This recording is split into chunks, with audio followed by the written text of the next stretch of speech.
नमस्कार. हा नमस्कार. आता 2-3 दिवस झाले विदर्भात भाग बदलत पाऊस सुरू आहे आणि आज ऊन दिसत आहे. तर समोरील अंदाज कसा राहील? तर शेतकऱ्याला म्हणा की शेत तर तयार रेडी करून ठेवा. हो. ते विदर्भाकडे सुरुवात चांगलीच होणार आहे. पेरणी विदर्भाकडूनच होणार आहे. हम्म हम्म. म्हणजे आता हे जे पाऊस यायलाय हो. 21 पासून ते 29 21 ते 19. त्याच्यामध्ये पेरणी होणार आहे. हम्म हम्म. आणि या 29 मे कोणकोणत्या जिल्ह्यात कसा राहील सर?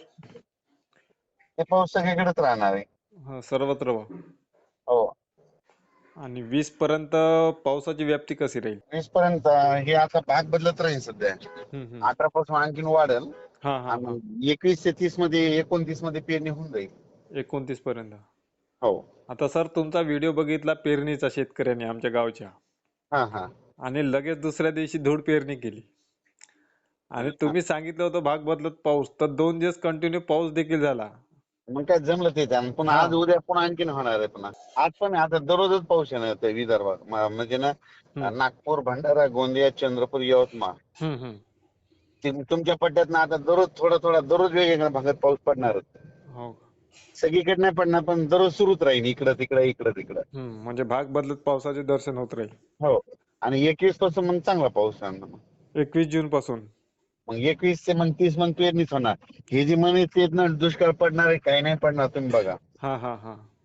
ते पहिल्यापासून ठाम आहे दुष्काळ नाही पडणार यंदा. हो, तुम्ही तर ते 7 तारखेचा तर अंदाज तर पहिले 7 ते 14चा तर पूर्वीच दिला होता तुम्ही, मे महिन्यातच. तिथं मग दाखल झालता का नाही मान्सून?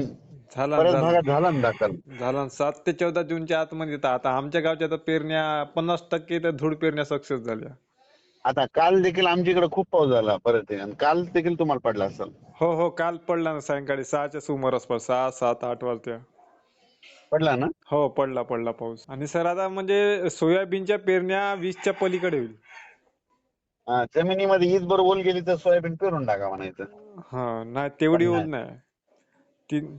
3 इंचापर्यंत ओल आहे फक्त. नाही मग नाही हीच बरोबर ओल पाहिजे. वीजभर ओल पाहिजे. म्हणजे 20 जूनच्या नंतर पावसाची व्याप्ती चांगली असेल. हो.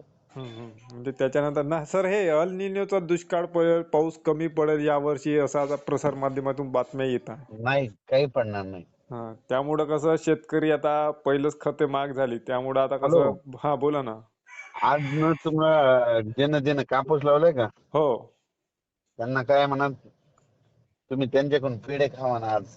हा हा हा आज दुपारी 3-4च्या नंतर असा पाऊस पडणार आहे. हा.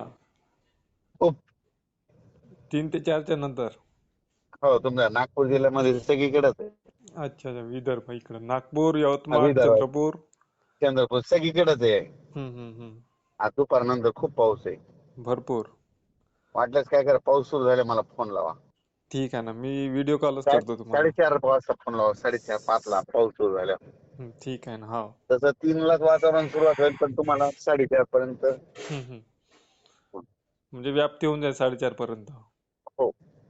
आता धूळ पेरणीवाल्याचे 100% म्हणले. आणि आज सुद्धा भरपूर लागवडी सुरू आहे आज कापसाच्या. त्यांची लावले ना आज बघा त्यांना म्हणा.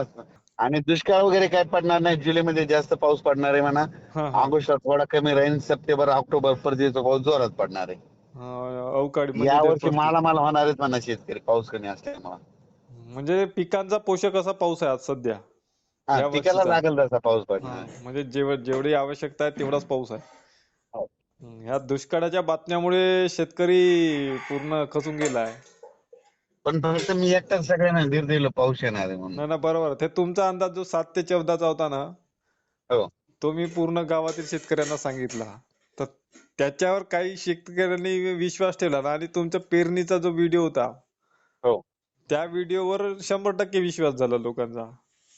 आणि पेरण्या झाल्या ना, त्या शेतकऱ्यांच्या मागच्या वर्षी त्यांनी दुबार पेरणी, तिबार पेरणी केली होती. त्या शेतकऱ्यांची यावर्षी एका पेरणीमध्ये पीक उगवलं. आता उद्या निघून येईन त्याचं. बरं. त्यांना म्हणा ना आज पाऊस येणार आहे म्हणा चांगला. आज पुन्हा दिलासा मिळून जाईल त्यांना. हा. बरं चालेल साहेब, धन्यवाद.